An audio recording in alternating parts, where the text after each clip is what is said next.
This is Keep the Faith Ministry News. I'm Hal Mayer. In recent weeks, the Trump administration has plunged into fights long sought by the religious right, issuing a 25-page memo bolstering legal protections for people of faith, rolling back employers' requirements for birth control coverage, and reversing a policy that included LGBT employees under U.S. anti-discrimination law. I pledge that, in a Trump administration, our nation's religious heritage would be cherished, protected, and defended like you've never seen before, President Trump said at a Values Voter Summit in Washington. That's what's happening. We are stopping cold the attacks on Judeo-Christian values. Overall, the Trump administration has revved up the culture wars, much like his predecessor, President Obama, but from the opposite point of view.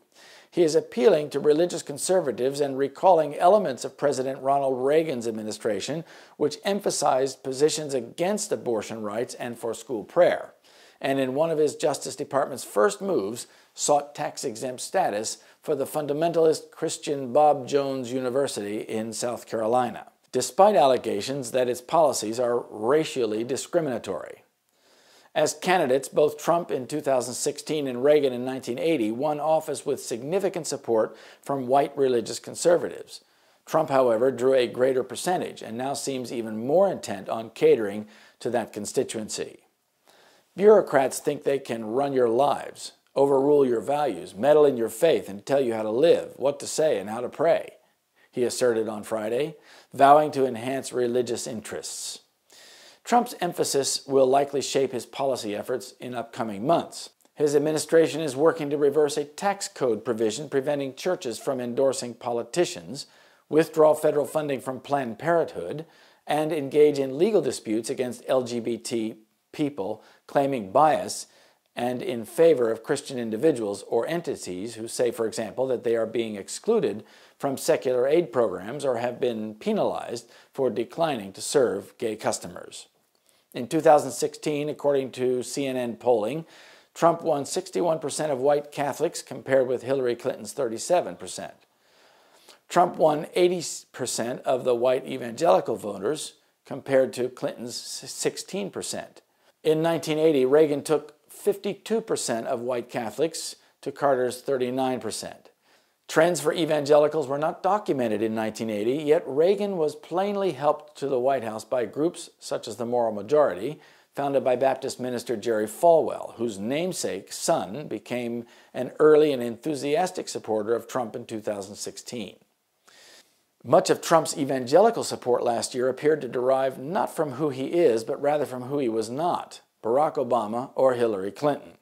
That was the posture of Richard Land, president of Southern Evangelical Seminary in North Carolina. Trump was his 18th choice. There were only 17 candidates among the Republican field. And he favored Florida Senator Marco Rubio. But Land found himself joining Trump's Evangelical Executive Advisory Board and then being pleasantly surprised by his actions on religion since his January inauguration. Like Trump, Land believes religious conservatives are under siege in America today. He praised the president for the move to exempt more employers based on religious objections from the contraceptive insurance coverage requirement of the Affordable Care Act. I think he likes us, Land said, referring to evangelical Christians. I don't think he is just using us. I don't think he was ever around evangelicals very much until he ran for president. We're not exactly thick on the ground in Manhattan or Queens. Land also said he's heartened by the presence of Vice President Mike Pence, a former Indiana governor and congressman who long identified with the religious right. Attorney General Jeff Sessions, another forceful presence for conservative Christians in the administration, issued the 25-page October 6 memo designed to protect religious observance and practice in employment, contracting, and other areas.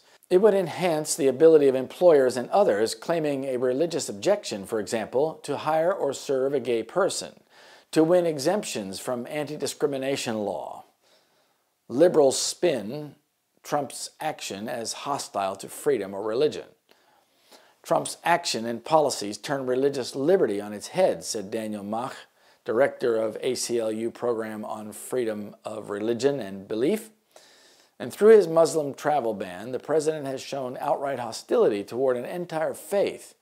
At the same time, his administration has embraced the deeply troubling idea that religious freedom is a blank check to discriminate and to harm others.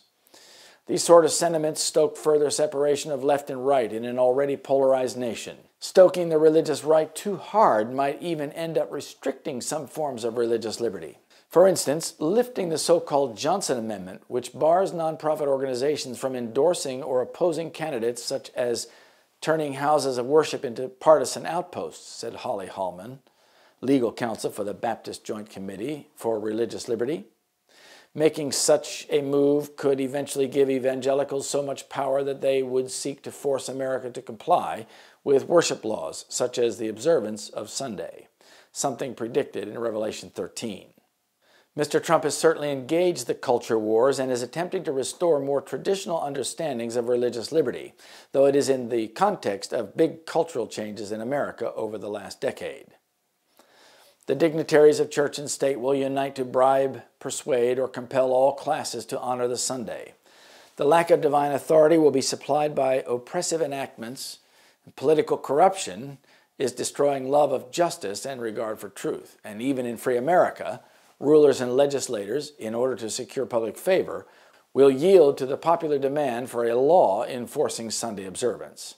Liberty of conscience, which has cost so great a sacrifice, will no longer be respected. That's The Great Controversy, page 592. This is Keep the Faith Ministry News. Thank you for watching.